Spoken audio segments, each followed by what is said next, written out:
some brides will be like, oh, I want this particular theme, but then they gravitate against completely something different. What would you recommend to brides looking for decor? You know, where should they go? What should they do? What's the best thing?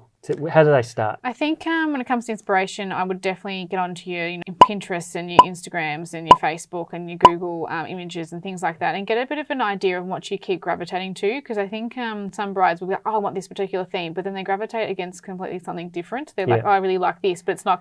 It's like a tropical theme, but they keep looking at rustic. Yeah. So work out what you really love, and then be realistic of what you can afford and what you can't afford. So if you want rustic, then go pick a venue that's rustic. Don't pick a venue and then try and change it into something that's not. That's right, So because that'll save you a lot of cost too. Don't go to a ballroom and want a rustic wedding. Like, it's just not feasible. Go to a really beautiful rustic, wedding venue in the Yarra Valley, or there's so many beautiful places for all different themes. So really pick those sort of things, do some research and get some pricing on some of the things you want as well. You can do any theme. It's just depending on sort of how far you go, you can do anything. Obviously, all within budget. Within budget. Budget always comes down to it, but and we're all quite savvy these days too. So you've got Kmart and you've got all these other things that people are making things for themselves as well. So people are putting both together. Yeah. And again, spend the money on the most important things.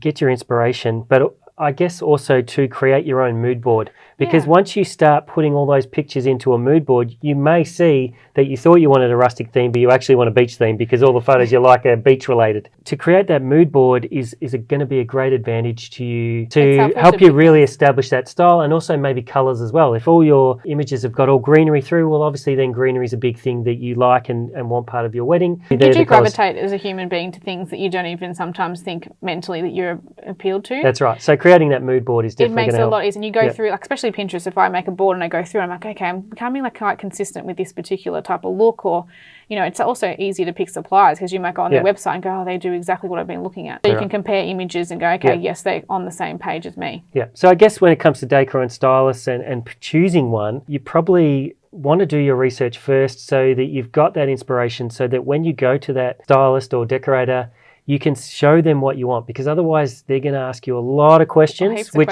which is good. It's just going to help the process a little bit easier, because they're going to look at your photos and maybe they'll see things in your photos that you actually haven't picked up on. Yeah. The fact that you've picked all these beach wedding photos and you're telling them that you want a romantic white wedding, which you've picked nothing like that. So creating that mood board to then show your decorator or your hiring company, whoever you're using. You need that first. And I think sometimes people think they go to a decorator or a wedding stylist or something and they go there with nothing, and then the stylist is going to come up with everything. Yeah. You need to be, as the bride or the groom or the couple, make some decisions before you get there with a bit of more of a clear idea on what you're thinking. Like, of course, sometimes some people are confused, but I think most people have an idea on what they like. So go there with a bit more of an inspiration on what you want than just expecting that the stylist or something's going to do it for you. Yeah. They'll help you along the way, but have more of an idea as a guide, so it makes it easier for everyone. Yeah.